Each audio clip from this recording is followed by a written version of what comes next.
আপুনি বাৰু কেতিয়াবা কল্পনা কৰিব পাৰিছিলেনে যে অসমৰ দৰে ৰাজ্যৰ মানে ৰাজপথত বিমান নামিব পাৰে? সেইটো এতিয়া হৈ উঠিছে। ভাৰতৰ মাননীয় প্ৰধানমন্ত্ৰী নৰেন্দ্ৰ মোদী ডাঙৰীয়াই 12 বছৰীয়া শাসনকাল সম্পূৰ্ণ কৰিছে। সেই উদ্দেশ্যে এই বিষয়ে কথা পাতিবৰ বাবে আজি আমি ষ্টুডিঅ'ৰ মজিয়ালৈ আমন্ত্ৰণ কৰি আনিছো তেজপুৰ মহাবিদ্যালয়ৰ অধ্যক্ষ ডক্টৰ মনোজ কুমাৰ হাজৰিকা ডাঙৰীয়াক। নমস্কাৰ ডক্টৰ মনোজ কুমাৰ হাজৰিকা ডাঙৰীয়া। নমস্কাৰ। আপোনাক আকাশবাণী তেজপুৰ কেন্দ্ৰলৈ স্বাগতম জনাইছো। ধন্যবাদ। নৰেন্দ্ৰ মোদী ডাঙৰীয়াৰ চৰকাৰখনে 2026 বৰ্ষত 12 বছৰ সম্পূৰ্ণ কৰিলে। তেওঁ এয়া এক অভিলেখ গঢ়িছে। ইমান দীঘলীয়াকৈ শাসনকালত থকা স্বাধীনোত্তৰ কালত তেখেতে একমাত্ৰ ব্যক্তি। গতিকে এই চৰকাৰখনে দেশখনলৈ কি পৰিৱৰ্তন আনিলে বা আগলৈ অনাৰ সম্ভাৱনা আছে তাৰে কিছু খতিয়ান আজি আমি শ্ৰোতাসকলৰ আগত দাঙি ধৰিবলৈ চেষ্টা কৰিম। আৰু সেয়ে আজি এই বিষয়ে আলোচনা কৰিবৰ বাবে আপোনাক আমি আমন্ত্ৰণ জনাইছোঁ। প্ৰথমেই ডক্টৰ মনোজ কুমাৰ হাজৰিকা ডাঙৰীয়া, আপোনাৰ পৰা জানিবলৈ বিচাৰিছোঁ মোদী চৰকাৰৰ 12 বছৰ শাসনকালত ভাৰতৰ অৰ্থনীতিৰ ওপৰত কেনেধৰণৰ প্ৰভাৱ পৰিছে? হয়, অৰ্থনৈতিক বিকাশৰ বিষয়ে থোৰতে ক'বলৈ হ'লে 2014 চনত ভাৰতবৰ্ষৰ GDP আছিল 2 ট্ৰিলিয়ন মাৰ্কিন ডলাৰ আৰু বৰ্তমান 2026 চনত ই 3.8 ট্ৰিলিয়ন মাৰ্কিন ডলাৰ হ'বলৈ সক্ষম হৈছে। ভাৰতবৰ্ষই ইতিমধ্যে যুক্তৰাজ্য ইউকেক চেৰ পেলাই বিশ্বৰ পঞ্চম বৃহৎ অৰ্থনীতিৰ দেশ হিচাপে পৰিগণিত হৈছে আৰু বৰ্তমান ই বিশ্বৰ আটাইতকৈ দ্ৰুতগতিত বৃদ্ধি পোৱা অন্যতম অৰ্থনীতি হিচাপেও পৰিগণিত হৈছে। আৰু আমি জানো যে 2023-24 বৰ্ষৰ পৰা বিশ্বত এটা মন্দাৱস্থাই দেখা দিছে। বিভিন্ন ধৰণৰ ভূ ৰাজনৈতিক অস্থিৰতা, যুদ্ধ বিগ্ৰহৰ বাবে এনে মন্দাৱস্থাৰ সৃষ্টি হৈছে। কিন্তু তাৰ মাজতো ভাৰতবৰ্ষৰ GDPৰ বিকাশ গ্ৰোথ ৰেট 7.7% পৰা 7.8% হৈছে। এটা আমাৰ কাৰণে শুভ লক্ষণ। আৰু আন্তঃগাঁথনি বিকাশৰ ক্ষেত্ৰত আমি সকলোৱে জনসাধাৰণেও দেখিছে যে এক্সপ্ৰেছ হাইৱে কেনেদৰে বৃদ্ধি হৈছে। 2014 চনত এক্সপ্ৰেছ হাইৱে ভাৰতবৰ্ষত আছিলে প্ৰায় 1000 কিলোমিটাৰ আৰু বৰ্তমান 2026 চনলৈ এই এক্সপ্ৰেছ হাইৱেৰ মানে পৰিমাণ হ'লগৈ আপোনাৰ 6700 কিলোমিটাৰ। আৰু আপুনি বাৰু কেতিয়াবা কল্পনা কৰিব পাৰিছিলেনে যে অসমৰ দৰে ৰাজ্যৰ মানে ৰাজপথত বিমান নামিব পাৰে? সেইটো এতিয়া হৈ উঠিছে, সম্ভৱ হৈ উঠিছে। ঠিক তেনেদৰে ব্ৰহ্মপুত্ৰৰ ওপৰত কেইবাখনো দলং নতুনকৈ নিৰ্মাণ হৈছে আৰু কেইবাখনো নিৰ্মাণ হ'বলৈ গৈ আছে। আগতে এখন দলঙৰ বাবে আপোনাৰ পাৰ্লিয়ামেণ্টৰ মজিয়াত বক্তব্য ৰাখিবলগীয়া হৈছিলে, ডিমাণ্ড দিবলগীয়া হৈছিলে বা আন্দোলনৰ কাৰ্যসূচীও ল'বলগীয়া হৈছিলে। কিন্তু আজি বৰ্তমান সময়ত মোদী চৰকাৰৰ দিনত বিনা আন্দোলনেৰে কেইবাখনো দলং ইতিমধ্যে হৈছে। আমাৰ এতিয়া কলীয়া ভোমোৰা যিখন দলং আপুনি দেখিছে তাৰ লগতে পেৰেলেল এখন দলং, কলীয়া ভোমোৰা দলংখন কেনেদৰে আমাৰ পূৰ্ণনাৰায়ণ সিংহদেৱে বহু কষ্ট কৰি বহু যত্ন কৰি তেখেতে পাৰ্লিয়ামেণ্টতো ভাষণ ৰাখিয়াৰ পিছতহে আমাৰ এই কলীয়া ভোমোৰা দলংখন আমি পাইছিলোঁ। কিন্তু তাৰপিছত পেৰেলেল যিখন দলং আমি কোনো গমেই নাপাওঁ, নিজাববীয়াকৈ চৰকাৰৰ তৰফৰ পৰা হৈছে। তাৰ উপৰিও আমি গম পাইছোঁ যে বিভিন্ন ধৰণৰ প্ৰজেক্ট অসমত লোৱা হৈছে আন্তঃগাঁথনি উন্নয়নৰ বাবে। ভাৰতবৰ্ষৰ কথাটো বেলেগ, মই অসমৰ কথা যিখিনি আমি স্বচকুৰে দেখা পাই আছোঁ। এতিয়া এখন নতুনকৈ গহপুৰ আৰু নুমলীগড়ৰ মাজত ব্ৰহ্মপুত্ৰৰ নদীৰ তলৰে সুৰংগ খানি এটা পথ বনোৱাৰ কামো হাতত লৈছে। কাজিৰঙা ৰাষ্ট্ৰীয় উদ্যানৰ ওপৰেদি প্ৰায় 34.5 কিলোমিটাৰ দৈৰ্ঘ্যৰ কাজিৰঙা এলিভেটেড কৰিডৰ নিৰ্মাণ কৰিবলৈ এটা প্ৰকল্প এটা হাতত লোৱা আমি গম পাইছোঁ।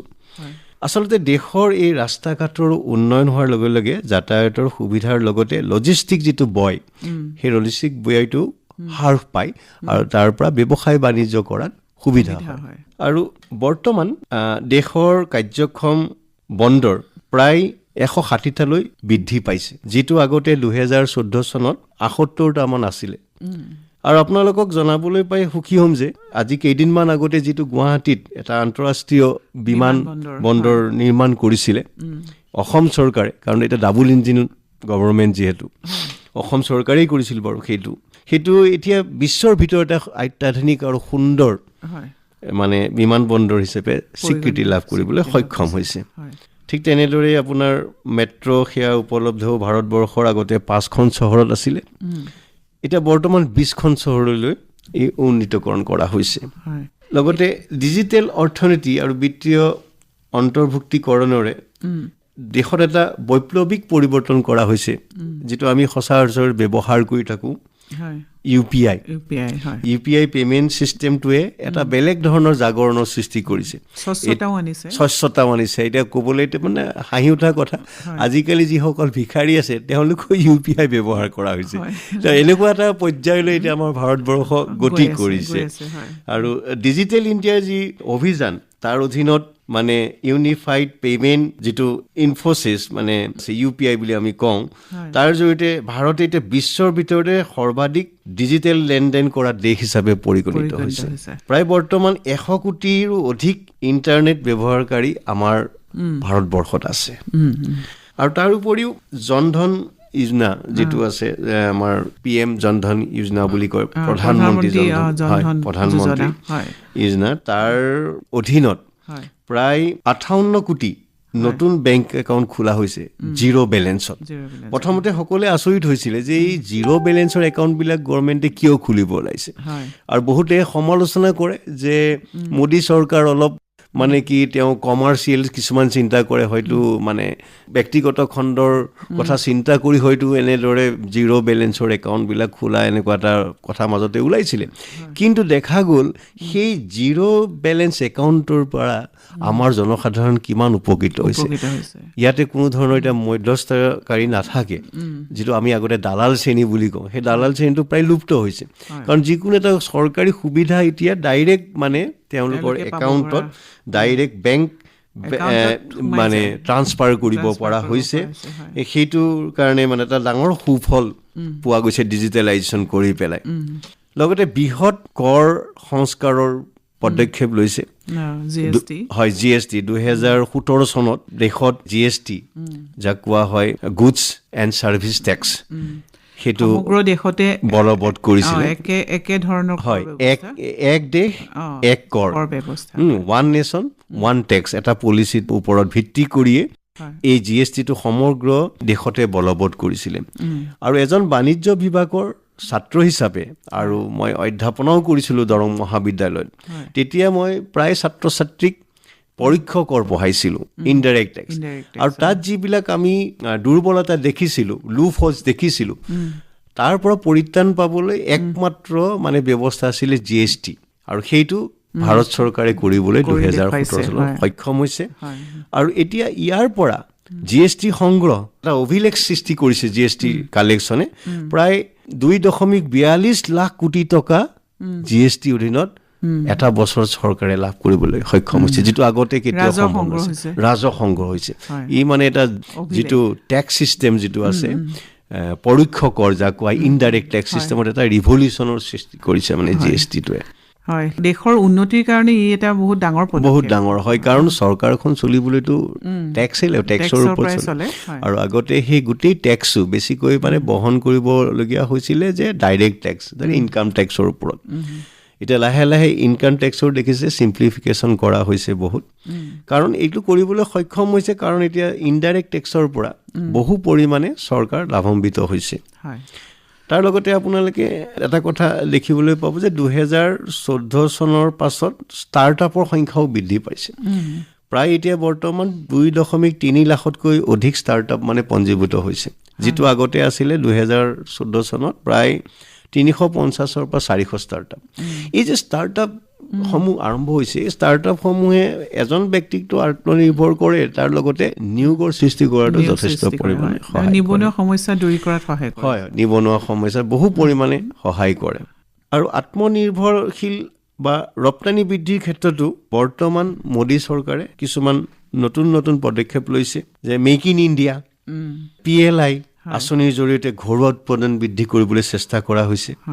ৰপ্তানি আগতে 2014 চনলৈকে আছিলে 700 কোটি টকা, এতিয়া বৰ্তমান 2026 চনত ই বৃদ্ধি পাই হৈছে 23,000 কোটি টকা। হয়, এতিয়া মেক ইন ইণ্ডিয়াৰ কথা আপুনি কওঁতে মই আৰু এটা প্ৰশ্ন লগতে সুধিবলৈ বিচাৰিছোঁ। মেক ইন ইণ্ডিয়াৰ অভিযানৰ মানে উদ্দেশ্য কি আছিলে চৰকাৰখন? তাৰমানে মেক ইন ইণ্ডিয়াৰ দুটা আছিলে, make in India, made in India আছিলে। মেক ইন ইণ্ডিয়াত মানে কি হয় যে বস্তুবিলাক ভাৰতবৰ্ষতে, বেলেগ দেশৰ পৰা হ'লেও ভাৰতবৰ্ষতে বনাওঁ। ভাৰতবৰ্ষত বনালে তাৰমানে কি হয়, তেতিয়া কোম্পানীবিলাকে ইয়াতে যেতিয়া ফেক্টৰী কৰি ইয়াতে বনাব, বস্তুখিনি বাহিৰৰ দেশৰে হ'ব পাৰে, কিন্তু ইয়াতে বনাব, তেতিয়া আমাৰ যিখিনি আমাৰ নাগৰিক আছে, আমাৰ জনসাধাৰণে তাতে নিয়োগৰ ব্যৱস্থা তাত পাব, মানে সুবিধা পাব। সেইটোৰ কাৰণে এটা উদ্দেশ্য আছিলে। লগতে make in India, made in ইণ্ডিয়াৰ এটা হৈছে লোকেল ফৰ ভোকেল, এনেকুৱা এটা শ্লোগানো মোদী ডাঙৰীয়াই আৰম্ভ কৰিছিলে, হয়, যাতে মানুহৰ মানে নিজৰ দেশৰ উৎপাদিত বস্তুৰ প্ৰতি সমাদৰ বাঢ়ে। আমাৰ প্ৰায় দেখিবলৈ পোৱা যায় এটা সময়ত আমি চব ফৰেন গুডছ ব্যৱহাৰ কৰি ভাল পাওঁ। এতিয়া বৰ্তমান আপুনি দেখিবলৈ পাব, এতিয়া গাড়ীৰ ক্ষেত্ৰতে আপুনি চাওক, আগতে ফৰেন গাড়ী যিটো এটা ডিমাণ্ড আছিলে, এতিয়া বৰ্তমান টাটা কোম্পানী বহুত ফৰেন গাড়ী কোম্পানী কিনি লৈছে।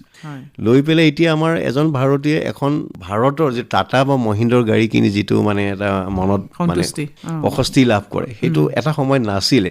আৰু এইটো যে আমাৰ মোদী ডাঙৰীয়াই যিটো কৰিছে যে মেক ইন ইণ্ডিয়া বা লোকেল ফৰ ভোকেল, এই এনেকুৱা ধৰণৰে মানে মানুহক এটা সেই দিশলৈ যাতে মানে চিন্তা কৰিব পাৰে, আমি নিজৰ দেশৰ বস্তু ব্যৱহাৰ কৰি যাতে গৌৰৱান্বিত হ'ব পাৰোঁ। আত্মনিৰ্ভৰতাৰ কথাও আছে ইয়াতে, নহয়? হয়, আত্মনিৰ্ভৰশীল ভাৰত গঢ়াৰ ক্ষেত্ৰত বহুখিনি মানে পদক্ষেপ লোৱা হৈছে। এতিয়া আমি দেখিবলৈ পাইছোঁ যে মোবাইল ফোন উৎপাদনৰ ক্ষেত্ৰত বিশ্বৰ ভিতৰতে ভাৰতবৰ্ষই 2য় স্থান লাভ কৰিছে। আৰু দেশৰ অৰ্থনীতিৰ ক্ষেত্ৰতো কিছুমান প্ৰত্যাহ্বান অৱশ্যে নথকা নহয়, যেনে বহুতে ক'বলৈ বিচাৰে যে এই বিমুদ্ৰাকৰণ বা ডিমনিটাইজেশ্যন, নোটবন্দী যে কৰা হৈছিল 2016 চনত, ইয়াৰ কিছুমান কুফলো আছে বুলি কিছুমানে সমালোচকে মানে সমালোচনা কৰে। কিন্তু বাণিজ্য বিভাগৰ ছাত্ৰ হিচাপে মই এই ক্ষেত্ৰত কিন্তু মই ডিমনিটাইজেশ্যন যিটো আছিলে সেইটো কিন্তু সমৰ্থন জনাইছিলোঁ। আমি দেখিছিলোঁ যে ক'লা ধন বিদেশৰ পৰা আহিব, ঘূৰাই আনিব নোৱাৰিলোঁ, স্বদেশত থকা বহু ক'লা ধন কিন্তু মাৰ গ'ল। আৰু এই ডিমনিটাইজেশ্যনটো কিন্তু মই মানে ভাবোঁ দেই, মোৰ নিজৰ চিন্তা, এইটো প্ৰতি 10 বছৰৰ মূৰে মূৰে কৰিব লাগে। কাৰণ আপোনালোকে দেখিছে এতিয়াও এই যে মানুহে পইচাৰ প্ৰতি যিটো মোহ, ঘৰ মানে ৰুম এটা বেলেগকৈ বনায়ো তেওঁলোকৰ ক'লা ধন ৰাখিবলৈ চেষ্টা কৰিছে। মাজে মাজে টিভি আপুনি দেখি আছে। হয়, যদি এনেকুৱা ধৰণৰ ব্যৱস্থা চলি থাকে, তেতিয়া মানুহৰ এনেকৈ টকা মানে ক'লা ধন ৰখাৰ উদ্দেশ্যটো নোহোৱা যাব, গম পাব যে 10 বছৰৰ পাছত ইয়াৰ কোনো ভেলুৱে নাথাকিব। মই সেইটো ব্যক্তিগত মতামত, ইয়াত হয়তো কাৰোবাৰ মানে ডিমত থাকিব পাৰে। আৰু এতিয়া আপুনি অৰ্থনীতিৰ ক্ষেত্ৰত বা মেক ইন ইণ্ডিয়া বা ডিজিটাইজেশ্যনৰ ক্ষেত্ৰতো বহুখিনি কথা কৈছে। এইখিনিতে মই ডিজিটাইজেশ্যনে শাসন ব্যৱস্থাত স্বচ্ছতা বৃদ্ধি কৰিছেনে?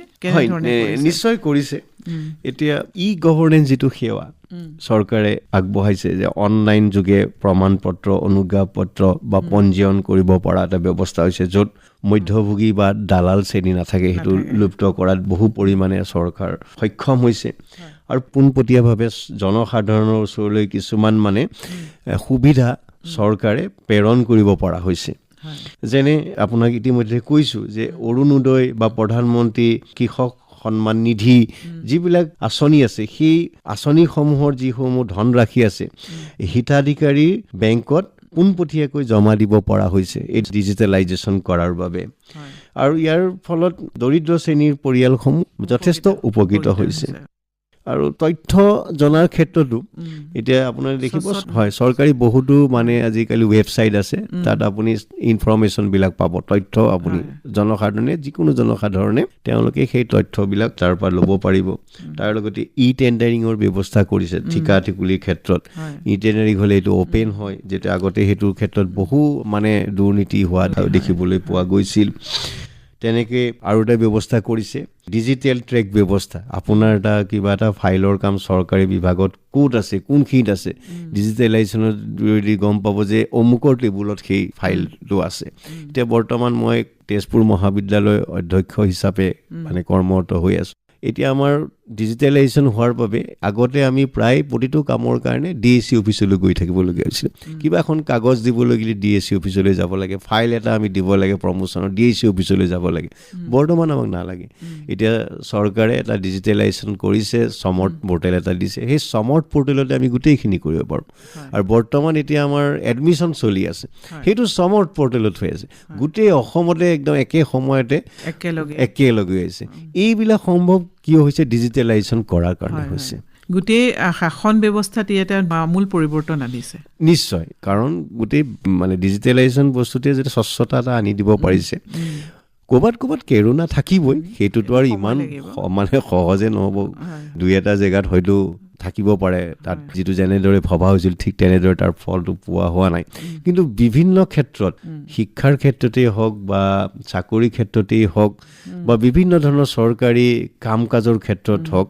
যিটো স্বচ্ছতা মানে ডিজিটেলাইজেশ্যনে আনি দিব পাৰিছে সেইটো আগতে কেতিয়াও মানে বেলেগ চৰকাৰৰ দিনত দেখিবলৈ পোৱা নাছিলে বা এইটো সপোনৰ অগোচৰ আছিলে কাৰণ আপুনি এতিয়া ঘৰতে বহি কিবা এখন এটা ৰেজিষ্ট্ৰেশ্যন এটা কৰিব পাৰে এপ্লাই কৰিব পাৰে সেইটো আগতে কেতিয়াও হোৱা নাছিলে আপুনি অফিচে দৌৰি থাকিব লাগে সেইটো এটা ডাঙৰ এটা সুবিধা হৈছে কিন্তু মই তথাপিও কওঁ এতিয়াও ধৰি লওক আৰু বহু কৰিবলগীয়া আছে কাৰণ এতিয়াও কিছুমান ক্ষেত্ৰত ডিজিটেলাইজেশ্যন কৰিছে যদিও মানে আমাৰ মানুহৰ যিখিনি মানে কৰ্মৰত হৈ আছে তেওঁলোকৰ হেমাহিৰ কিছুমান কাম হৈ নুঠে আৰু শিকিবলগীয়াও আছে মানুহখিনি অভ্যস্ত হ'ব লাগিব মোদী ডাঙৰীয়াৰ চৰকাৰখনে এটা বৃহৎ সাফল্য লাভ কৰিছে বুলিয়ে আমি ক'ব পাৰোঁ বৈদেশিক নীতিৰ ক্ষেত্ৰত এই বিষয়ে অকণমান জনাব নেকি হয় মাননীয় প্ৰধানমন্ত্ৰী নৰেন্দ্ৰ মোদীৰ নেতৃত্বাধীন চৰকাৰে বৈদেশিক নীতিৰ ক্ষেত্ৰত পূৰ্বৰ তুলনাত অধিক সক্ৰিয় আৰু গতিশীল হৈ উঠিছে আৰু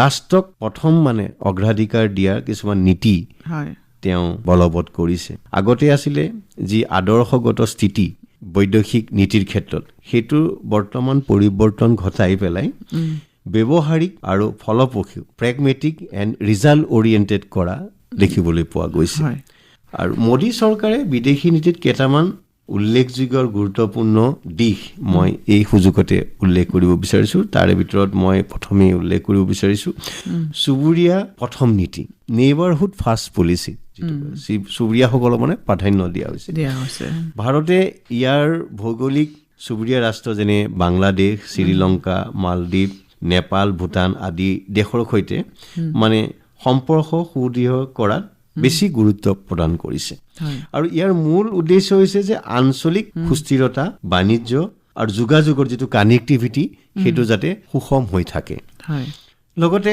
ইয়াৰ উপৰিও দুৰ্যোগৰ সময়ত চুবুৰীয়া দেশসমূহ প্ৰথমতে সহায় কৰা এইটো এটা পলিচি লৈছে COVID-19 সময়ত যেতিয়া প্ৰথম অৱস্থাত ভাৰতবৰ্ষত অৱশ্যে ভেকচিনটো কৰিব পৰা হোৱা নাছিল কিন্তু পিছৰ পৰৱৰ্তী সময়ত কৰি ওচৰ চুবুৰীয়া ৰাষ্ট্ৰসমূহত বিনামূলীয়াকৈ সেইবোৰ যোগান ধৰিছিলে সেইটো এটা তেওঁ কৰিছিলে লগতে পূৰ্বৰ চৰকাৰৰ যিটো লুক ইষ্ট পলিচি নীতি আছিল সেইটো বেছি সক্ৰিয় হিচাপে কৰিবলৈ এইটো এক্ট ইষ্ট কৰা হ'ল লুক ইষ্টৰ জেগাত এক্ট ইষ্ট কৰা হ'ল যে ইয়াৰ লক্ষ্য আছিল যে দক্ষিণ পূব এছিয়াৰ যিসমূহ দেশ আছিল তাৰ লগত যাতে আমাৰ সম্পৰ্ক ভাল হৈ থাকে সদায় আৰু বৰঞ্চ সামৰিক বা কৌশলগত বা সাংস্কৃতিক সম্পৰ্ক যাতে বৃদ্ধি পায় আৰু ভাৰত প্ৰশান্ত মহাসাগৰীয় যি অঞ্চল আছে ইণ্ডো স্পেচিফিক ৰিজন বুলি কয় তাত যাতে ভাৰতৰ ভূমিকা বৃদ্ধি হ'ব পাৰে এই বিষয়ে ভাৰত চৰকাৰে বৈদেশিক নীতি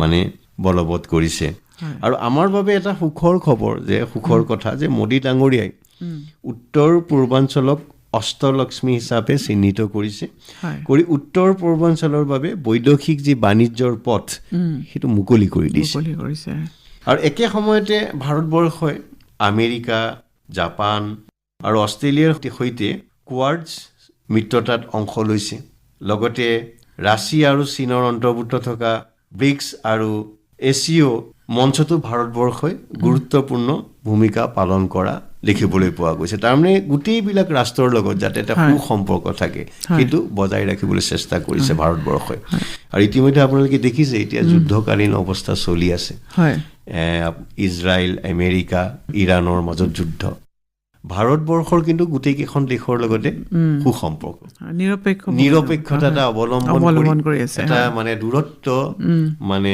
বজাই ৰাখি পেলাই যাতে কোনো ধৰণৰ ক্ষতি নোহোৱাকৈ চলি আছে, সেইখিনি ক্ষেত্ৰত ভাৰতবৰ্ষই মানে এটা ভাল ভূমিকা পালন কৰিছে, এটা আদৰ্শ স্থাপন কৰিছে সমগ্ৰ পৃথিৱীতে। আৰু সেইকাৰণে ভাৰতৰ মানে যিসকল নাগৰিক তেওঁলোকেও শান্তিত থাকিব পাৰিছে, কাৰণ যুদ্ধ এখন হলে এখন দেশৰ অৰ্থনীতি কেতিয়াও মানে উন্নত নহয়। যুদ্ধ হলে যুদ্ধ জিককি বা হাৰকি অৰ্থনীতি কিন্তু দেশৰ নষ্ট ক্ষতি হ'ব। সেইকাৰণে চাওক বহু ক্ষেত্ৰত ক'বলৈ অকণ দিগদাৰী যে ভাৰতক উচতাইছে, চাইনাকো উচতাইছে এই যুদ্ধখনত মানে ভাগ ল'বলৈ। কিন্তু যিসকলে জানে এতিয়া চাইনা এটা মানে গ্ৰয়িং ষ্টেজত আছে, তেওঁলোকে যুদ্ধত যদি লিপ্ত হয় তেওঁলোকে গম পাব তেওঁলোকৰ দেশৰ অৰ্থনীতি বেয়াৰ ফালে ঢাল খাব। আৰু ভাৰতবৰ্ষত প্ৰায় তেনেকুৱা দুই এটা ঘটনা ঘটি আছে, অঘটন ঘটিছে, তথাপিও কিন্তু ভাৰতবৰ্ষই যুদ্ধত মানে অৱতীৰ্ণ হ'ব বিচৰা নাই। ইয়াৰ মূল কাৰণ হৈছে যে যুদ্ধখন হলে জিকা হাৰাটো এইটো পিছৰ কথা, কিন্তু দেশৰ অৰ্থনীতি যে বেয়া ফালে গতি কৰিব সেইটো মানে সৰ্ববিদিত। ভাৰতে এতিয়া অপাৰেশ্যন সিন্দুৰৰ দৰে এখন যুদ্ধ সেইটো খুব সফলতাৰে মোকাবিলা কৰিছে। হয়, সেইটোতো এটা ডাঙৰ মানে কি এটা প্ৰমাণ কৰি দিলে বিশ্ববাসীৰ আগত ওচৰ। আৰু ইয়াৰ পৰা কি হৈছে, আমাৰ যে প্ৰতিৰক্ষা ব্যৱস্থাটো উন্নতি হৈছে সেইটো মানে বিশ্বই গম পালে। আগতে কি আছিলে যে সীমাৰ সিপাৰৰ পৰা আহি পেলাই আমাক আক্ৰমণ কৰে, 90 দশকত যেনেকুৱা হৈছিলে বা তাৰ পিছৰ পৰৱৰ্তী সময়তো প্ৰায় দেখিবলৈ পাব সীমাৰ সিপাৰৰ পৰা আহি পেলাই আতংকবাদীয়ে হওক বা এনেকুৱা ধৰণৰ বিভিন্ন ধৰণে অন্য সামন্তই হওক আহি পেলাই ভাৰতবৰ্ষৰ বহু ক্ষতি কৰিছিলে, সাধাৰণ নাগৰিকক মানে হাৰাশাস্তি কৰিছিলে। কিন্তু অপাৰেশ্যন সিন্দুৰে সেই গোটেই কথাটো কিন্তু বিশ্ববাসীৰ আগত দেখুৱাই দিলে এতিয়া ভাৰতবৰ্ষ আগৰ নিচিনা হৈ থকা নাই।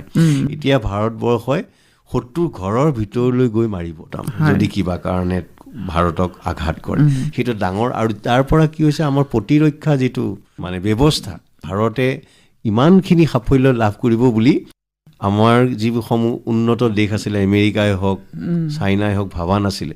কিন্তু অপাৰেশ্যন সিন্দুৰে সেইটো প্ৰমাণ কৰি দিলে যে ভাৰত কোনো গুণে মানে পিছ পৰি থকা নাই। আমি গম পাইছো ভাৰতৰ মাননীয় প্ৰধানমন্ত্ৰী নৰেন্দ্ৰ মোদী ডাঙৰীয়াৰ 12 বছৰৰ কাৰ্যকালত যিমানখিনি কাম হৈছে আমি ইমান কম সময়ত আচলতে কথা পাতি বা আলোচনা কৰি শেষ কৰিব নোৱাৰো। মানে এইটো ভৰুকাত মানে হাতী ভৰুৱাৰ নিচিনা কথা। তথাপিও আমি আমাৰ শ্ৰোতাসকলক কিছু আভাস দিবলৈ চেষ্টা কৰিছোঁ। শেষত আপুনি যিহেতু শিক্ষাৰ লগত জড়িত এজন ব্যক্তি, শিক্ষা ক্ষেত্ৰত কিবা পৰিৱৰ্তন আহিছে নেকি সেইটোৱে অকণমান আমাৰ শ্ৰোতাক জনাব নেকি? হয়, নিশ্চয়। শিক্ষাৰ ক্ষেত্ৰত অমূল পৰিৱৰ্তন আহিছে বুলি ক'লেও ভুল নহয়, কাৰণ প্ৰায় 34 বছৰৰ পিছত 1984 চনৰ পিছত ভাৰতবৰ্ষই এখন নতুন পূৰ্ণাংগ ৰাষ্ট্ৰীয় নীতি লাভ কৰিছে, য'ত পুৰণি স্কুলীয়া শিক্ষাৰ ব্যৱস্থা আছিলে 10+2, সেই ব্যৱস্থাৰ ঠাইত নতুন 5+3+3+4 আহিৰে শিক্ষা প্ৰৱৰ্তন কৰাৰ ব্যৱস্থা কৰা হৈছে, য'ত প্ৰাথমিক প্ৰি প্ৰাইমাৰী আনুষ্ঠানিক শিক্ষাৰ লগত অন্তৰ্ভুক্ত কৰা হৈছে। লগতে উচ্চ শিক্ষাত উন্নত দেশসমূহৰ আৰ্হিত 4 বছৰীয়া স্নাতক পাঠ্যক্ৰমৰো আৰম্ভ কৰিছে, আৰু য'ত শিক্ষাৰ্থীসকলৰ বাবে মাল্টিপুল এণ্ট্ৰি আৰু এক্সিটৰ ব্যৱস্থা কৰা হৈছে। ধৰি লওক এজন ছাত্ৰ বা ছাত্ৰীয়ে আগতে ডিগ্ৰীত যেতিয়া পঢ়ি থাকে 3 বছৰীয়া আমাৰ স্নাতক পাঠ্যক্ৰম আছিলে, তেওঁ ধৰি লওক কিবা এটা সুযোগ লাভ কৰিছে, ধৰি লওক এবছৰ বা 2 বছৰ পঢ়াৰ পাছত তেওঁ এটা ভাল চাকৰি লাভ কৰিছে বা তেওঁ এটা ব্যৱসায় এটা সুযোগ লাভ কৰিছে। তেতিয়া কি হয়, তেওঁ যদি সেই ব্যৱসায় বা চাকৰিটোলৈ যাব বিচাৰে তেতিয়া তেওঁ পঢ়াটো আধৰুৱা হৈ ৰয়, বাদ দিবলগীয়া হয়। আৰু বহু ক্ষেত্ৰত সেইকাৰণে ছাত্ৰ ছাত্ৰীসকলে শিক্ষাৰ্থীসকলে সেই সুযোগটো গ্ৰহণ নকৰে, তেওঁলোকে পঢ়াটোৰ ওপৰত হেৰি কৰে। এতিয়া এইটো যিটো মাল্টিপুল এণ্ট্ৰি এক্সিটৰ যিটো ব্যৱস্থা কৰিছে, প্ৰথম বছৰে যদি পঢ়ি ছাত্ৰ বা ছাত্ৰীগৰাকীয়ে কিবা এটা সুযোগ লাভ কৰে তেওঁ যাব পাৰিব, তেতিয়া তেওঁক এখন চাৰ্টিফিকেট দিয়াৰ ব্যৱস্থা আছে। আকৌ তেওঁ 2 বছৰ 3 বছৰ 5 বছৰৰ পাছত ঘূৰি আহি প্ৰথম বছৰৰ পৰা পঢ়িব নালাগে, দ্বিতীয় বছৰৰ পৰা আকৌ পঢ়িব পাৰিব। তেনেকৈ দ্বিতীয় বছৰত গ'লে ডিপ্ল'মা, তৃতীয় বছৰত স্নাতক ডিগ্ৰী, আৰু ইচ্ছা কৰিলে তেওঁ চতুৰ্থ বৰ্ষতো পঢ়িব পাৰে। এতিয়া 4 years আমাৰ এতিয়া অসমত প্ৰযোজ্য হ'বলৈ গৈ আছে। আৰু ইয়াৰ পৰা কি হ'ব যে আমাৰ ছাত্ৰ ছাত্ৰীসকলৰ সেই যিটো ষ্টাডি ব্ৰেক হৈছিলে সেইটো ব্ৰেক নহয় আৰু ব্ৰেকো নহয় আৰু লগতে তেওঁলোকে নিয়োগৰো সুবিধা পাব, নিজেও সুবিধা পাব। আৰু ইয়াৰ কাৰণে একাডেমিক বেংক ক্ৰেডিট ABC এটা ব্যৱস্থা কৰিছে। তেওঁলোকৰ ক্ৰেডিটসমূহ তাত জমা হৈ থাকিব। ভাৰতৰ যিকোনো জেগালৈ গৈ তেওঁলোকৰ পিছৰ পঢ়াখিনি সম্পূৰ্ণ কৰিব পাৰিব। লগতে স্নাতক পাঠ্যক্ৰমৰ লগত আৰু এটা খুব মানে দৰকাৰী এটা ব্যৱস্থা কৰিছে, ইণ্টাৰ্ণশ্বিপৰ ব্যৱস্থা কৰিছে। ইণ্টাৰ্ণশ্বিপটোৰ ব্যৱস্থা কৰিলে মানে ছাত্ৰ ছাত্ৰীসকলে পঢ়া শুনাৰ লগতে বাস্তৱ জগতখনৰ লগত তেওঁলোকৰ এটা পৰিচয় হয়। কাৰণ মই এতিয়া কিবা এটা ছাবজেক্ট পঢ়ি আছোঁ, সেই বিষয়টো বা সেই পাঠ্যক্ৰমটোৰ ব্যৱহাৰিক দিশ আছেনে নাই সেইটো তেওঁ গম পাব ইণ্টাৰ্ণশ্বিপৰ যোগেদি, বা কেনেকুৱা বিষয়ৰ পৰা আমি অধ্যয়ন কৰিলে আমি ভৱিষ্যতে প্ৰেক্টিকেল অৰিয়েণ্টেড সেইটো এটা হয়। তাৰোপৰিও আপোনালোকে দেখিছে যে এতিয়া বৰ্তমান আমাৰ যুগত IIT, IIM, এইমছৰ সংখ্যা বৃদ্ধি কৰিছে চৰকাৰে লাহে লাহে, আৰু চিকিৎসাৰ ক্ষেত্ৰতো মানে আসন বৃদ্ধি কৰা দেখিবলৈ পোৱা গৈছে। তাৰোপৰি ডিজিটেল শিক্ষাৰ প্ৰসাৰ হৈছে। এইটো COVID-19 সময়ৰ পৰাই হৈছিলে ডিজিটেল শিক্ষাৰ প্ৰসাৰ। এতিয়া লাহে লাহে মানে কেইবাটাও ডিজিটেল প্লেটফৰ্ম মানে শিক্ষাৰ কাৰণে গঢ়ি উঠিছে। দীক্ষাই কওক, স্বয়মে কওক, লগতে স্কিল ডেভেলপমেণ্টৰ ওপৰতো কৰিছে। বিশ্ববিদ্যালয় গঠন হৈছে, হয়, বিশ্ববিদ্যালয় আমাৰ এতিয়া মংগলদৈত এখন স্কিল ইউনিভাৰ্চিটি স্থাপন হৈছে। আৰু এতিয়া নতুন যিটো শিক্ষানীতি আছে, ৰাষ্ট্ৰীয় শিক্ষানীতি 2020, তাত আপোনাৰ ক্লাছ 6ৰ পৰাই 6ষ্ঠ শ্ৰেণীৰ পৰাই এই স্কিল এডুকেশ্যনটো মানে দক্ষতা বিকাশ যিটো শিক্ষা সেইটো সংযোজন ঘটোৱা হৈছে।